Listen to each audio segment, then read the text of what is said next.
to react to this video. I'm not a reaction channel, so that's why it looks like this. It is bad quality, etc, etc, but this video isn't really about, you know, my face or anything like that. It does look kind of pixelated, I feel like, but it's more so about what does Abby Sharp have to say? I've actually never watched any of her videos before.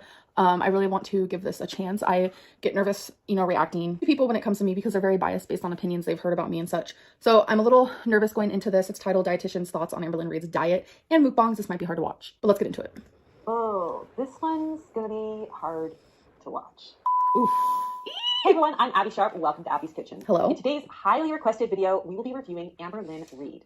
Now, I've received so many requests from you guys to review Amberlynn since I began the series, but especially since I did my review on Avocado Avocado. So similar to Nick, whose review you can watch right here, Amberlynn's channel has been... Hold on a minute. Sorry, I was going to prop her higher, but I think she's good. ...subject of a lot of hate, a lot of bullying, and a lot of controversy. I'm glad she can admit that it is bullying. That's true. Largely to her extreme weight gain and the inconsistent nature of her content. Yes. And while it has taken me a long time to figure out how to best approach this video, I want to say that I think I'm finally ready. So today we're going to take a look at the evolution of Amberlynn's channel and her corresponding weight gain, my thoughts on her problematic mukbang content, and some of the reasons why dieting might be failing Amberlynn's weight loss goals. We will also once again be joined by eating disorder dietitian Alessandra Magisano to gain a little bit more insight into some of these hot topics. This is the real deal. And of course, before we get started, a few quick disclaimers. Number one, the information in this video is for entertainment and educational purposes only, so you should always speak to a healthcare provider about your unique healthcare needs. Two, this video is not intended to diagnose or pathologize Amberlynn. The intention of this video is to simply discuss the themes on her channel in an educational and compassionate. Three, don't forget to please be kind in the comments both here and on Amberlynn's channel. Four, a trigger warning that some graphics and discussions may be disturbing to some of my viewers, particularly those who may have battled or are battling disordered eating. So of course, feel free to skip. And if you guys catch me like nervous laughing, I do apologize. Sometimes I do that and it makes me feel like I'm being inconsiderate, but that's like not the case. I just get like nervous laughter. Okay. Video if that sounds like it could be you. And finally, do not forget to subscribe to this channel and ring that little bell so that you never miss out. Okay, so for those of you who are unfamiliar with Amberlynn Reid, she initially started her time, she was around 368 pounds. However, since starting her channel, she continued to steadily gain up to about 200 pounds and reached her highest weight in January 2020 at 572 pounds. Now, despite trialing a variety of different popular weight loss... That's not when I reached it. It's just, I made a video called 572 pounds because like I wanted you guys to know like my highest weight. I forget what the video was about exactly, but yeah, I reached 572, I think in 2018, late 2018, something like that. During this time, viewers have questioned Amber's authenticity and commitment to her weight loss journey as she continues to steadily gain weight despite repeated efforts to improve her diet and start fresh tomorrow. Now, in addition to her weight... Literally, if I wrote an autobiography, it'd be called Starting Fresh Tomorrow because I feel like that's me. It's such a bad habit. I hate it. Journey. Amberlynn is also known for her mukbang videos, which have really generated a lot of negative feedback. Critics of Amberlynn... I'm gonna be honest right here about mukbangs. I feel like they're just so easy to do because it's like, I'm gonna be eating the food anyway. I can sit down, you know, make my video, which is my job, get my income. I can just, you know, enjoy my meal with you guys. So it's like mukbangs are just so easy to do. And I think that's why I got caught up in it for so long. And I still really do like mukbangs. That's just me being honest. Quick to point out some of the contradictions of someone in a larger body seeking weight loss who is simultaneously participating in a trend that encourages eating large volumes of food in one sitting. Okay, so when I make my mukbangs, I don't purposely like eat a lot of food. When I do mukbangs, that is literally the meal that I would be eating. I have never binged in a mukbang before. I think one of the first mukbangs I ever made, which was 2015, 2016, I did eat more than I wanted to because I thought that was like the point of a mukbang. But ever since that point, that was strictly just me eating what I would have even off camera. I've never purposely been like, oh my God, I need to like get a lot of food and like make this seem super extra. Like even when I did the rotisserie chicken video, if you actually watch it straight through, I ate pretty much a normal portion of it. I just wanted to seem really extra with like the actual big rotisserie chicken. I noticed with a lot of other mukbangers, they eat so much food, like just because they're skinny doesn't mean that's healthy. But I've never like went out of my way to do that. So this begs the question, are mukbangs okay, acceptable, and fun to watch when the YouTuber is generally thin, healthy, or fit? And are they otherwise disturbing and problematic when the mukbanger's nutritional health is already in question? I feel like I've paused it so much. Sorry, I will let her talk, I promise. I just feel like I have so much to say. Her mentioning that reminds me, there is a mukbanger who clearly has an eating disorder. They have talked about it before. They talk about how they binge eat. They talk about how they have binge eating disorder, but people still love them because they're skinny. They still allow it because they're skinny, but it's like, this person is binging on camera, but it's like, okay. But then when I have like a healthy meal, because I have done healthy mukbangs before, people are like irate. So it's like, it's a little confusing. It really is.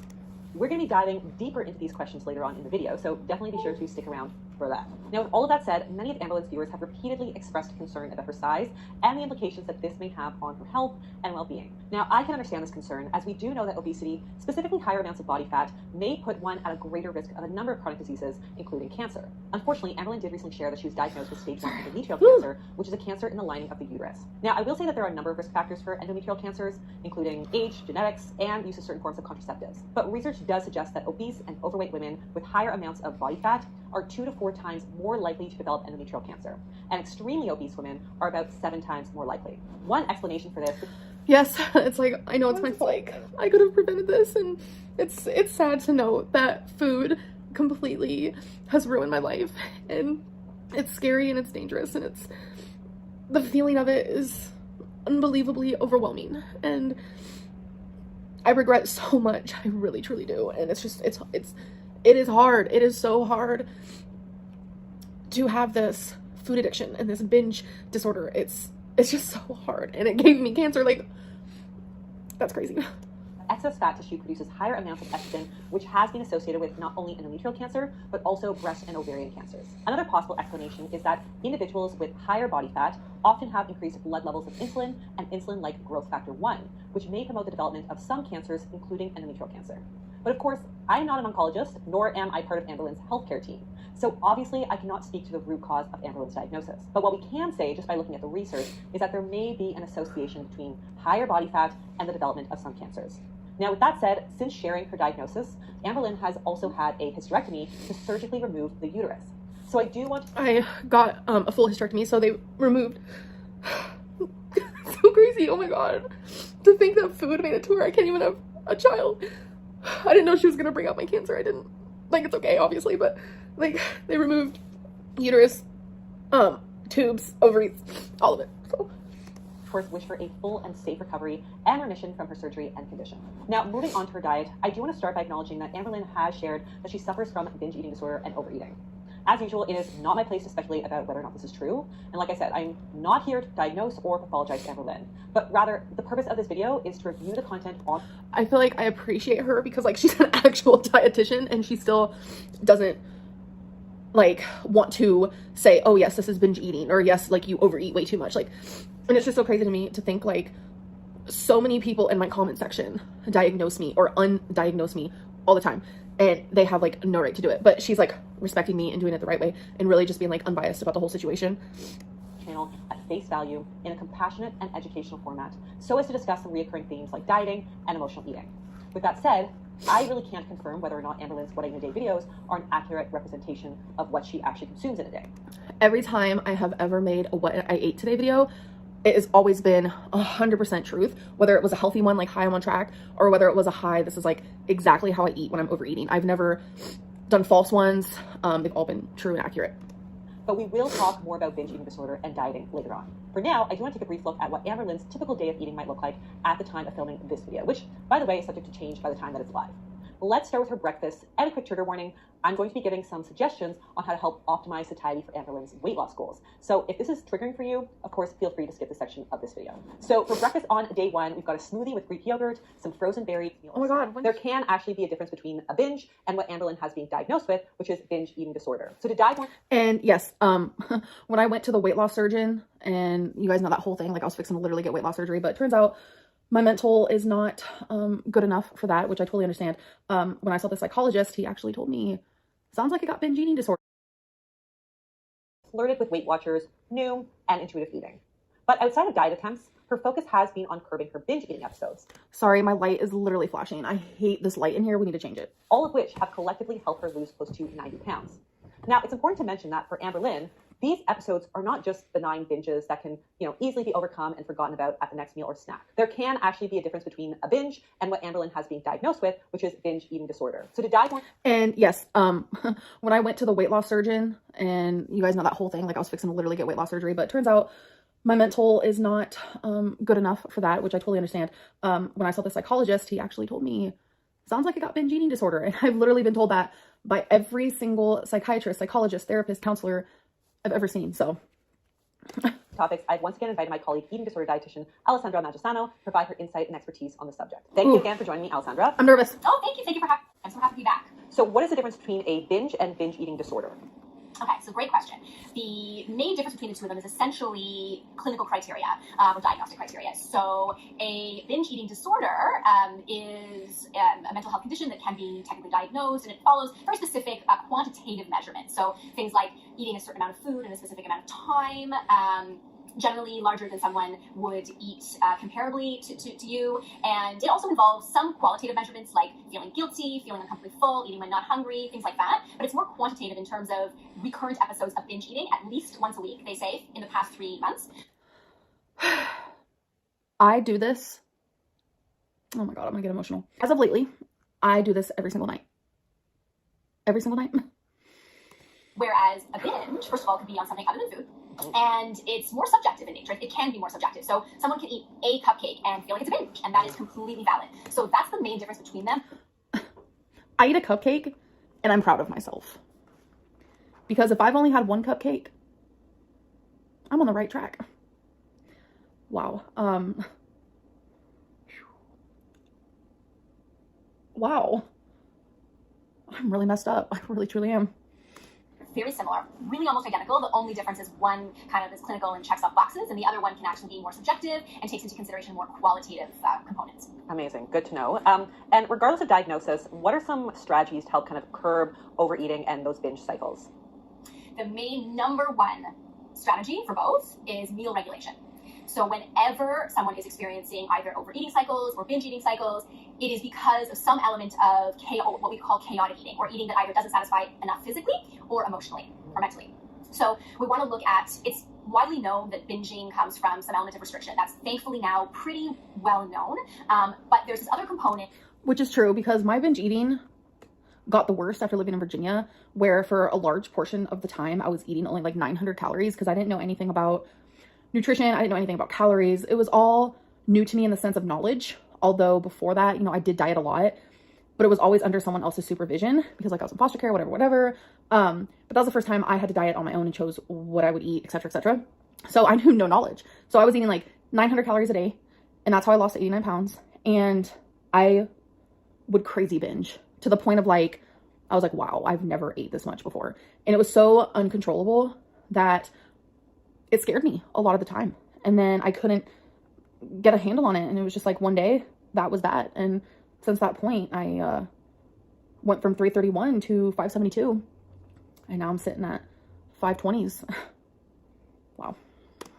Of mental restriction that is less often understood, and that's what I like to focus on with my clients as well, is this idea that your meal regulation is not just about going through the motions of eating enough food quantitatively, but it's also about feeling satisfied and feeling like it's enough, and that you're fueling yourself often.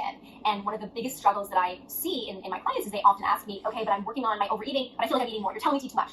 And that's the biggest struggle, because ultimately it feels like they're eating more when really we're taking away the binging and we're taking away maybe the grazing. And see, that's hard for me too, because it's like when I was doing Jenny Craig, which I haven't talked to you guys about that whole thing, which I need to. Obviously I'm not doing Jenny Craig anymore. You had to eat breakfast, snack, lunch, snack, dinner, snack. And I was like, oh, this is perfect because I'm eating 6 times a day. But it's like all it ever made me do was think about food.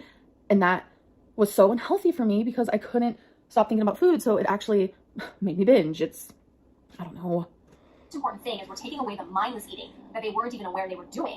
So we don't really count that. But when I'm like, okay, for lunch, have a sandwich and some veggies and hummus and a piece of fruit, they're like, that's a lot of food. That's a lot of food. But it feels like it is because it's mindful, intentional. So that's really the main strategy when we want to curb is meal regulation and satisfaction. Amazing, great tips. And in your opinion, why do a lot of weight loss diets fail individuals who suffer from binge eating disorder? Well, I think weight loss diets fail everybody, and I think in one way they really are unfair to people who suffer from binge eating disorder and overeating, though, is because they're often again there's this suffer stigma from binge eating disorder. Well, I think weight loss diets fail everybody, and I think in one way they really are unfair to people who suffer from binge eating disorder and overeating, though, is because they're often again there's this stigma of that binge eating and overeating is about eating too much, a loss of control and no willpower. So weight loss diets offer this wonderful solution to just kind of fixing that, but it fails them ultimately because it's not about it's about deprivation. Again, not just physically but mental deprivation. But it pulls on their heartstrings of you're not good enough, like you're just not doing it right. Like if the diet didn't work, you eat too much. That's the problem. So it really is hard on them because they're disadvantaged in terms of the stigma of binge eating and overeating, for example. So insightful. And is there often a focus on weight loss when treating people with binge eating disorders, or is this just like too triggering for the most part? Definitely too triggering. It's very much counterindicated. So we would never focus on weight loss at all. These are the beginning stages of treatment. That's something that a lot of people don't realize. Every time someone tells me, go into inpatient care, you need to lose weight. First of all, no. Like, I'm not going to inpatient care. I will do outpatient, but I will not do inpatient. The point of inpatient care is not to lose weight. It's to get help with your binge eating. And when you do that, when you get help with any eating disorder, this is just knowledge that I have from people that I know and, you know, looking into it, etc. They don't focus on weight loss. So when people say that and they're like in the same sentence talking about my weight loss, it's like, you guys don't know what you're saying. So it's hard for me to, you know, read comments like that, and it's also like triggering and stuff. But anyways. So just like how we would with someone who was suffering from anorexia or bulimia or any other type of eating disorder, weight loss cannot happen in recovery in terms of that can't be the focus of the goal, because often, remember, it's the symptom, right? Like, wanting weight loss is a part of the symptom. It doesn't mean it can't happen or can't be addressed, but it needs to happen within the process in order for it to work. Otherwise, it is too triggering and it gets in the way. Then it's...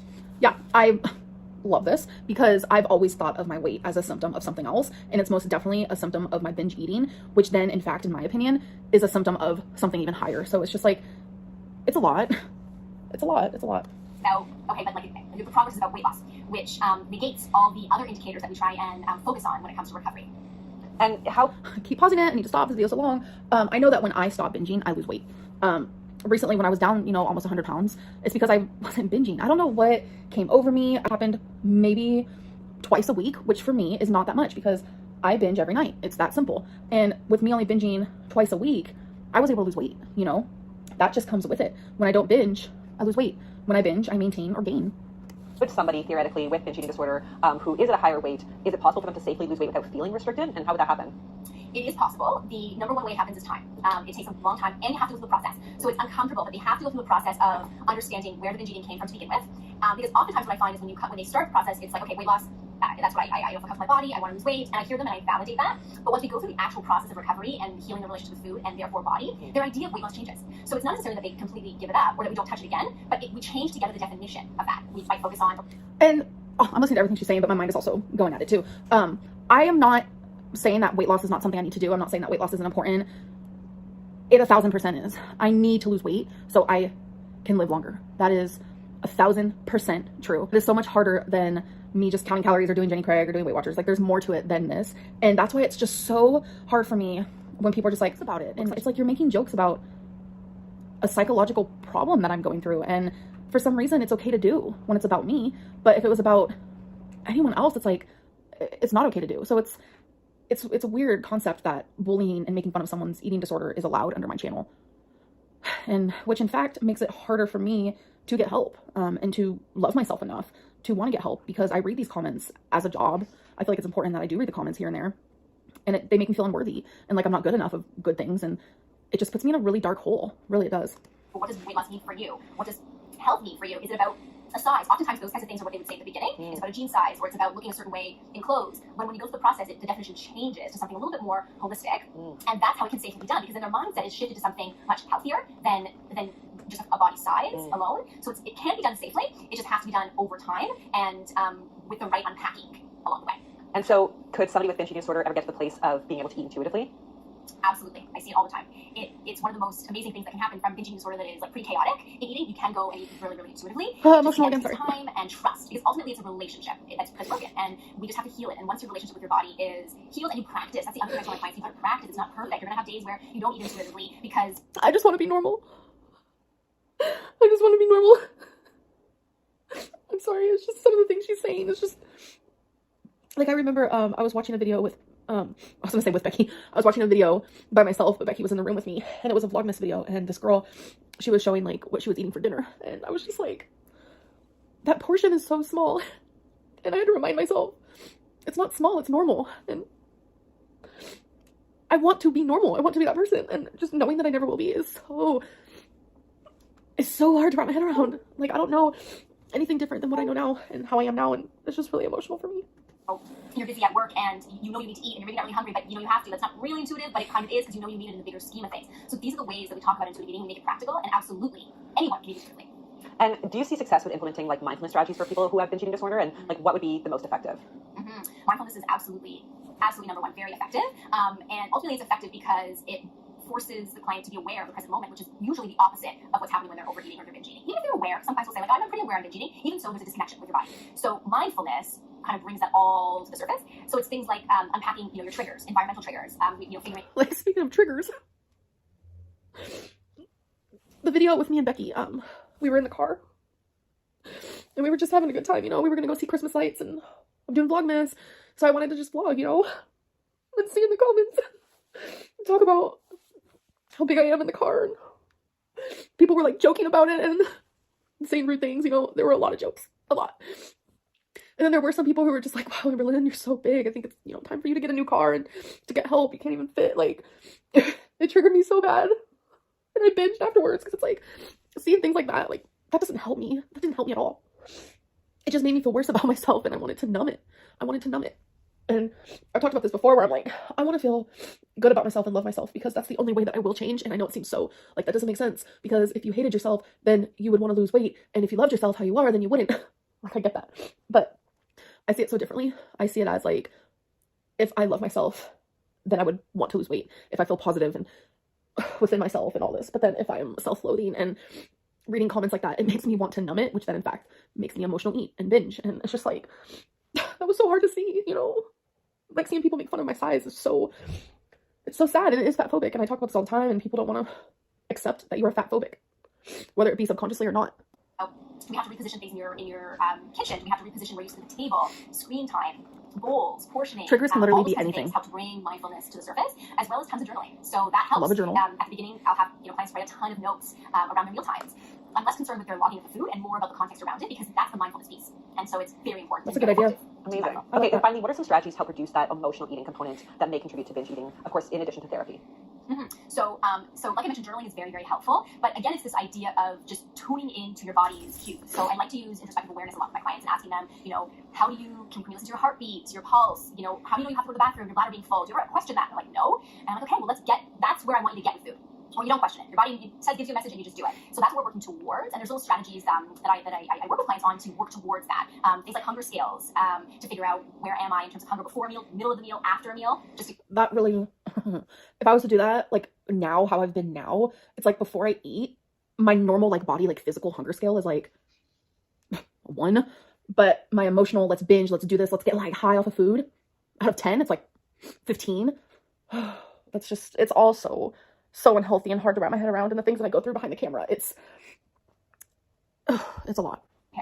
Over time, and also things like grounding techniques I find very, very effective. So similar to the mindfulness stream, I pull from DBT, dialectical behavior therapy modalities, where they talk about using grounding and using your senses as a means to ground and calm anxiety. In DBT, they use it for anxiety. So sometimes I use it when we have urges for binging. So we might kind of together figure out, okay, well, which of the 5 senses do you identify strongest? And if someone says, you know what, I just touch is really important to me, we might think of something that they can use as a touch mechanism to have with them when they are experiencing an urge or when they're coping through something, like fuzzy blankets or like a squishy ball or a fidget I love spinner, a blanket. things like that. Any of the senses And a pillow. These very powerful tactile grounding techniques and strategies. So we create kind of like an urge toolkit using these strategies, so that when people go into situations that are very stressful around food, or even when they're at home dealing with mealtime, you can go towards this to curb the emotion. Because whenever we got emotion, we just got to ground and get present. And so what about those clients who say, I know I'm hungry, I know I'm full, but what do I do about the times where I'm hungry for the wrong foods? Mm-hmm. Which is me all the time. Question. So my answer to that would be, let's figure out why you think they're wrong foods, right? Because that goes back to the mental restriction then. So even though you might say like, okay, I just want the bad foods, the reason you want them is because you think that they're bad. There's a lot of emotion. See, it's like, I disagree with that. In the sense of like, okay, say right now, I'm craving a McDonald's cheeseburger with just onion because I'm not really into the sauce. I'm craving their 20-piece nugget where I just eat the outside of it because I'm not really into the innards. I want a large Sprite. I want like 2 hot fudge sundaes and definitely a large fry. Those are bad foods.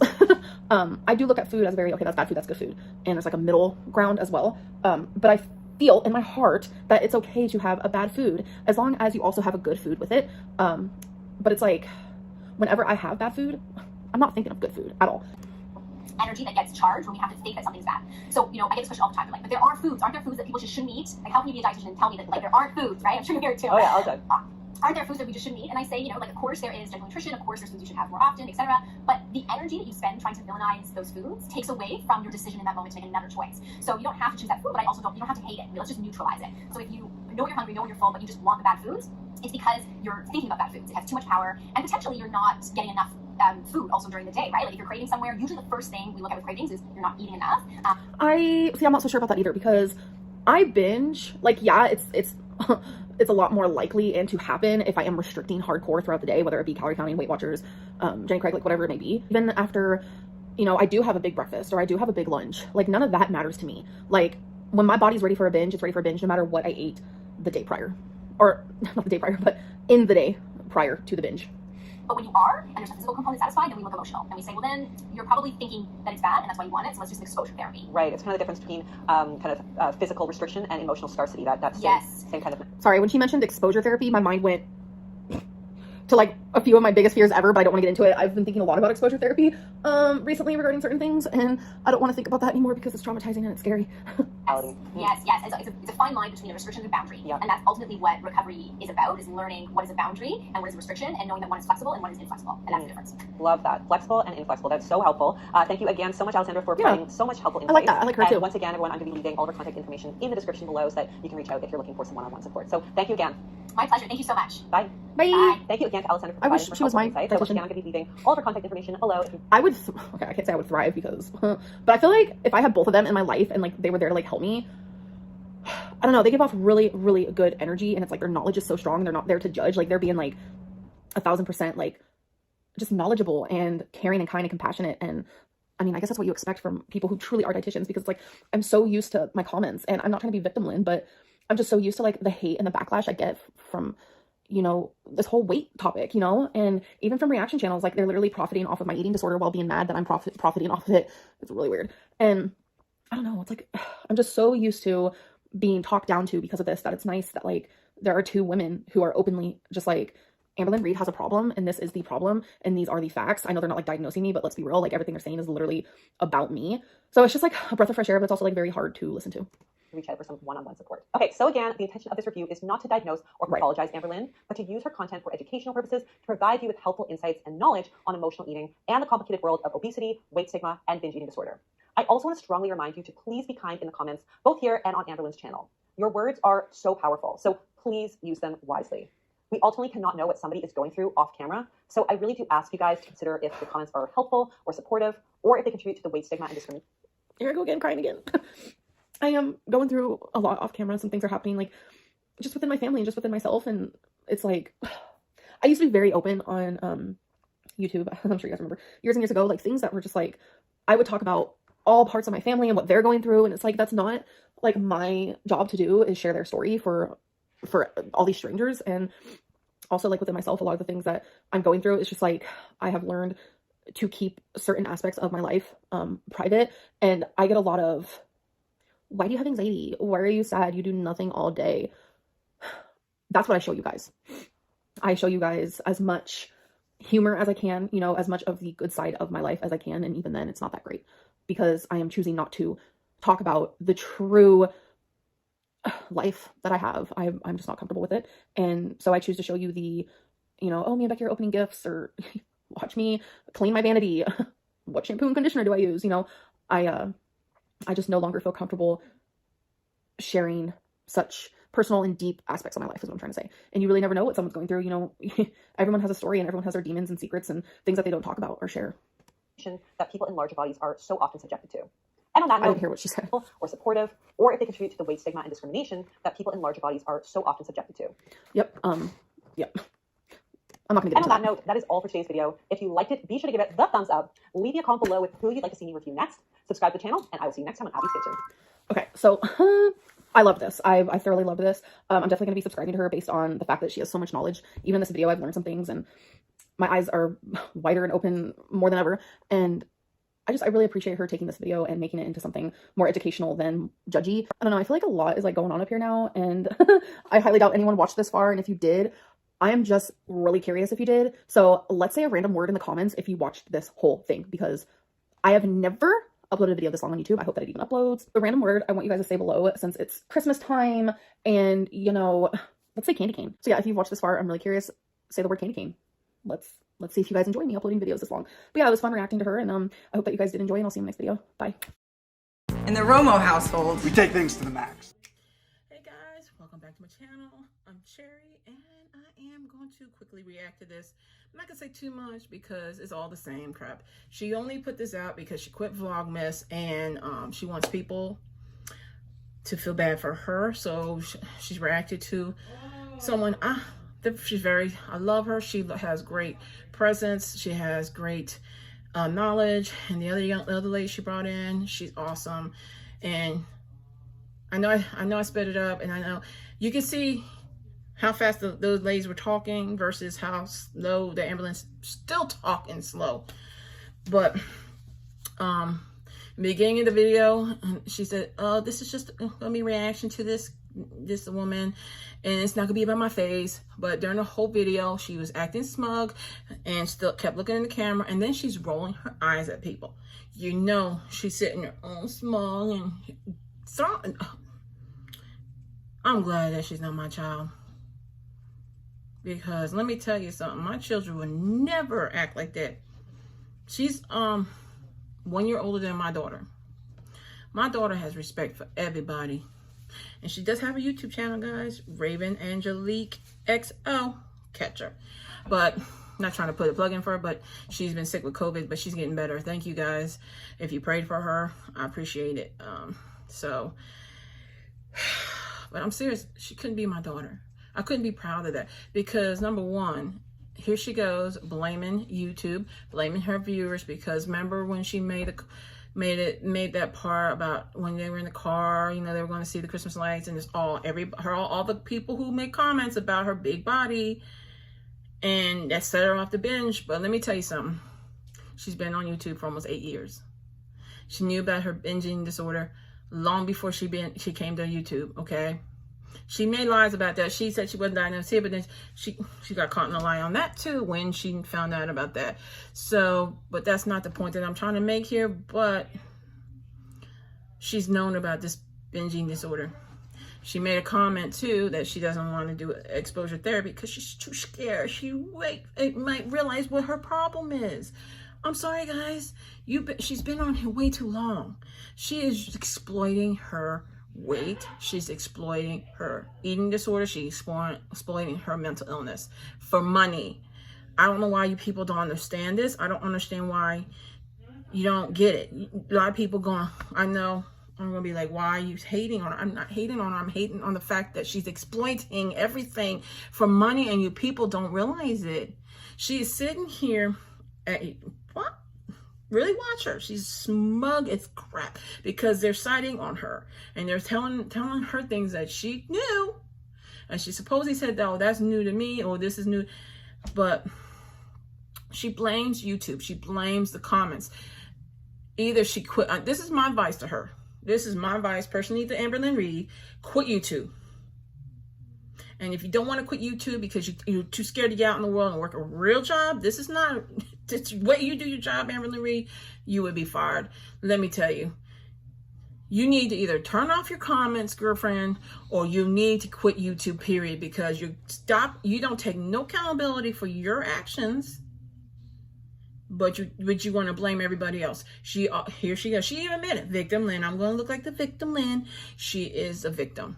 This is her role she plays, guys. This is how she gets her sympathy from people. This is the way she makes her money. She trolls, she exploits.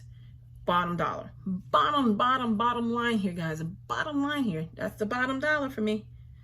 I'm over this shenanigans with her. She's, of course, can't follow through with anything because she has issues and she won't fix them. If she already knew about this prior to being on YouTube, she could have went to get this help. It's almost 8 years on YouTube. You mean you couldn't been sort of fixed by now? She wasted her 20s, guys. She wasted her 20s being too scared to go to therapy and blaming everybody else for her obesity. Am I wrong? I don't get it. If I had the tools at hand that she has and the money that she has, I would have been fixed by now. But she can't not take no accountability and won't work on herself, and she wants to blame everybody else but herself. Just remember in that clip when she talked about how people talking about big she is. But the thing is, the sad part about the whole thing is those people that may say things that are harsh to her,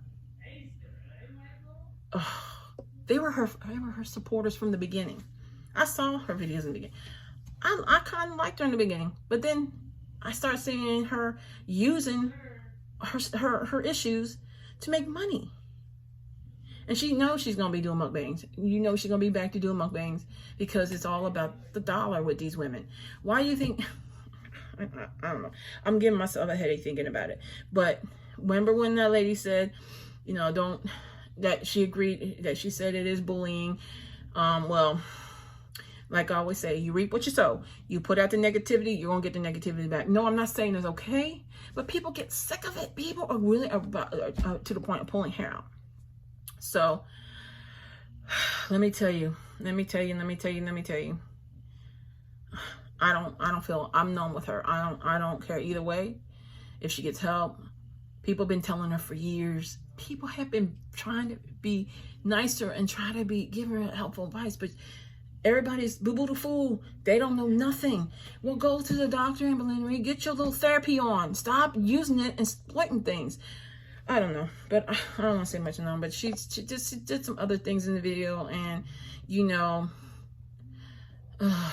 but you guys watch the video. I mean, I hope y'all didn't waste your time giving her AdSense money to believe this crap that she's throwing out. She really needs to quit YouTube. She really does, because, you know, she's going to keep blaming everybody else, not going to therapy like everybody had been telling her. I know, I saw her old videos. People have been telling her to go to therapy. Ugh. Like I said, I'm so appreciative of my daughter. This will make you appreciate your daughters more. Let me tell you. You think your daughter's bad? No, just watch Amberlynn Reid, guys, because she'll make you appreciate your daughter. I know. Oh, guys, you just don't understand. Me watching this video was crazy, because her smugness, I want to smugness out of her. As a mom, you don't, having a child that act like that. Oh, I don't know how her mother, but see, her mother probably don't care, because she's probably giving her mother money, you know. That's just the kind of people that they are. They all about the money around her. She buys everybody's love. She doesn't know who truly are there for her. And you know, the worst part is the people that were there for her in the beginning were the ones better than her family was to her. So I don't know. I have a few viewers that talked, a few of my subs that told me that they even offered her advice, and she crapped on them. So, you know, she wants to sit here and say she wants to, and she said it right in the video, guys. You know, she reads the comments, but she don't even, I don't even know why she bothers with YouTube. It's really not something she should be on. If she's going to blame everybody else for gaining those 200 pounds for being on YouTube, then she really needs to get off. So if you agree with me, let me know. I just wanted to let you know, I just can't handle, I'm numb to whatever shenanigans she's up to. I don't care, really, because I have my own stuff to worry about. She always the one thing that really irks my nerves is she always talks about other, like they did a comment comparison with the other chick. I don't remember her name, the hungry chick or something, I don't know, who's skinny. Amberlynn uses that also. If it's a skinny person, they don't get no how do you know? Amberlynn Reid, stay in your lane. Stay in your lane. Work on your health, because you are too busy worrying about everybody else. You're not worrying about yourself. That's all I got to say. I'm done. I just want to say thank you, guys. I'm just so tired. My brain hurts right now thinking about that. I couldn't believe I watched the doggone whole video. But yes, thank you so much for subscribing. That's a nitty gritty of it. Like I said, don't go to her channel. Just watch it on my video. And like I said, I'm not getting paid for it anyway, so I just had to put my 2 cents into it. And like I said, I'm numb to this crap. She's playing victim again, and again, here she goes, playing, using everything to make people feel so sad for her. She's been on way too long, guys. She should have gotten the help by now. She could have been at least halfway there with her therapy, but she wants to blame YouTube and blame her viewers who leave all those nasty comments that she could just turn off. She can just not even have comments on. But then she doesn't have anything to say in her videos and talk trash about her viewers, you know. So I'll talk to you guys later. Hope you enjoyed my commentary. I didn't write anything down. That video brain fried me, because her faces that she made, just as a mom, I'm telling you, she is out and out, right? Totally a hot mess. She is totally a hot mess. And I'm telling you right now, as a mom, I could not deal with her. I could not, because my children will not ever exploit anything to get money and views. They're just too, Like my daughter's on YouTube. She has her own personality, and I love it. And my other twin, my youngest twin, he's about to go on YouTube and do his thing. So, but they're not gonna do crazy shenanigans just to get views. That's not how they are, and I'm so proud that they are who they are to be proud of. Okay. I just can't, guys. I really can't. Let me know what you think, guys, because the way she reacts, her smugness and her eye rolling, wouldn't be me, because I'm telling you right now, I could be her mama. Just to let you know that. I hope you enjoyed it. If not, I'm so sorry. I'm like really out of it today. I'm not really feeling all that good. I think I only ate early in the day. I haven't eaten anything since this morning. I ate at 9 o'clock. Sometimes I do the OMED, which is 1 meal a day, and then I do intermittent fasting for the rest of the day. I just think I just need I pulled my back out. Ow, I pulled my back out shopping last night. Yeah, I overdid it, so. But I have a bad back anyway, because I've been in 5 car accidents. Yeah, 5 car accidents, and they're all in Maryland, and they were not my fault. So yeah, my sciatic is really acting up. So I really hope you guys have an amazing night, rest of your night, and I'll talk to you soon. Please, please, please. You know, I'm just not feeling good tonight, but I just want to get this reaction out. Like I said, too much smugness in that video. I couldn't take it anymore, so I recorded the video for you, so you don't have to deal with that, giving her AdSense money or giving her views. So have a great night, guys. I love you guys. Thanks for subscribing to me. I'll do better in my next video. I just need to feel a little bit better in my back, but that's not gonna stop me from working out. I promise you that. Okay, have a great night. I'll talk to you soon. Love you.